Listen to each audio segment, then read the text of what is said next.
This video is going to be explaining a few of the questions that have arisen on Revolve number 10 out of problem set number 2.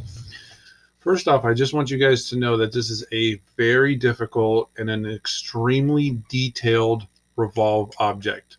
This object is more than anything just an exercise in your ability to be very, very careful and very specific with details. There are lots and lots of angles, of lines and points that are dimensioned very, very close to other dimensions. Now, I'm not looking for a 100% solution. I'm looking for you guys to get this about 95% right. Very, very few students ever get it 100% right, and I will point out the few things that make it a little bit more confusing and a little bit more difficult than your standard problem. All right, I'm going to zoom in here just a little bit. So this is your axis, this top line. This is not a vertical line. It has an angle to it indicated by this 92 degrees. And there are angles for all these other dimensions here. Now, all these angles over here on the right, all of these dimensions on the left, I misspoke, are related to, essentially they're dimensioning these points, these series of points, and these series of lines and points. They're essentially setting the height or thickness, however you want to look at it, between these two areas. I also want to point out that right in this area here, there are four different sets of lines that terminate at different points along the profile.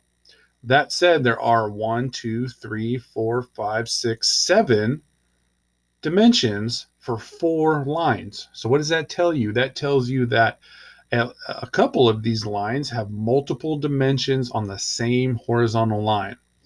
Now, if you think about what I just said on the same horizontal lines, that also means that I can use some of these lines to indicate where I can put horizontal relationships at some of these points. So if I have the same line touching multiple points, I can take a horizontal constraint and I can connect the lines because it's essentially saying they lie on the same horizontal line. If we look at this 1 inch, which is this top line on the group of 4, there's actually nothing touching that. If we look at the second line down, this is the 8.75, there's only one line and 1 point there. But these two bottom lines, one line has 3. This 1 inch line also touches this 0.75 line and this 0.5 line. So that horizontal line where the points touch, there will be 3 points that are on the same horizontal line.